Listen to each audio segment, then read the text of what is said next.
Dr. Obabori, the question Yeah. was, how do you do performance management? How do you know that people are actually putting the shift? And linked to that was an earlier question by Dr. Brand, who had asked how widespread was virtual work in Nigeria before this pandemic response. So in terms of working from home, was it intentional, strategic, or more haphazard or monitored? And I think those two questions are linked in a sense. So. Yes. I think for most organizations, there must be ways by which we measure the performance or the productivity of your employees. It must be standardized. It must be something that you can monitor using IT facility. My industry is not so difficult to measure performance. For example, if you are a courier, there's an expected minimum in terms of delivery that you have to do per day, and that can be measured online.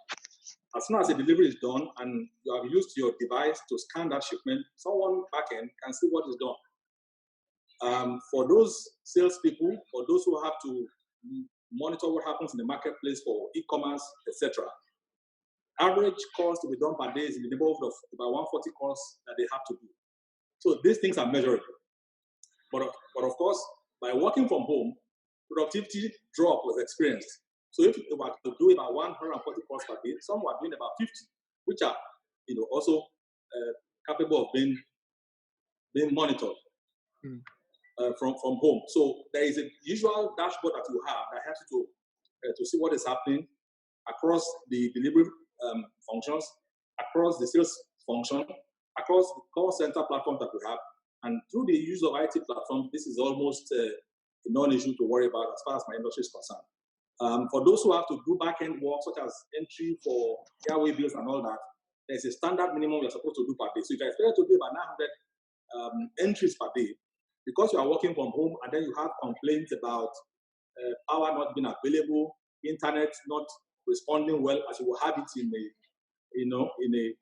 way you have it in the head office or in some other parts of the offices, that can be understood. So we can discount and say, okay, if you do 75% of your expectation, you have also done well. One of the things we've done is not to pay people for transport allowance, just like Dr. Obrimah said. We have taken what you would call a transport allowance and added it to what you can now call a telecom allowance to ensure that they can have more data to work.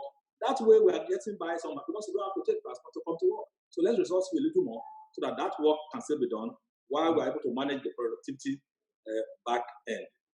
I would like to go to the question on whether it was deliberate. Oh yes, working from home had to be done as a matter of government regulation. For example, in my industry, because we can be classified as essential services worker, what we did was to classify our workforce into 3 parts. So you have the green, those who must of necessity work from home. So if you're a green, you don't have to come to the office.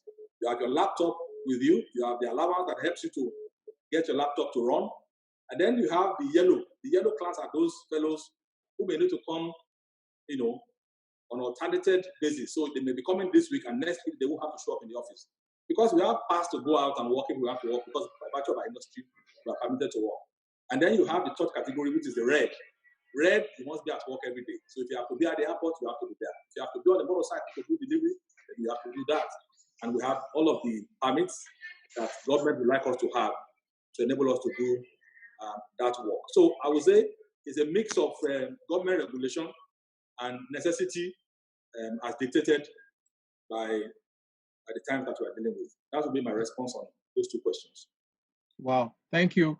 I've got a follow-on to that says, as your experience of performance management in the COVID-19 lockdown period made you more open-minded to the concept of flexi time, which is more like remote work practiced in some organizations pre-COVID-19. Excellent. I recall that we were in a session sometime in November last year, or in a strategy session for our company. Some of the young folks that are millennials in that strategy conference were saying it is time for the company to introduce flexi work time. And some of us who are feeling a bit old were saying, no, you guys are not going to work hard, they're going to be playing around, because they're going to have all of the time to just do whatever you have to do. So we were trying to compel them to come to work. But the reality now is that whether we want flexi time or not, flexi time has come. and we can't do much about it than to adopt it as the new lifestyle. Can it save us of some money? Do we need to provide more space for work or cancel the ones we have? Dr. Obrimah was just speaking about the need not to pay rent anymore if he has to work from home. I was watching, was it Facebook or Twitter, who was saying that 50% of their staff will not come to work forever anymore.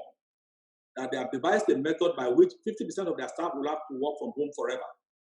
At some point in time, we may also have to get there. I'm looking for that opportunity to tell my staff, some of you will not come to work forever.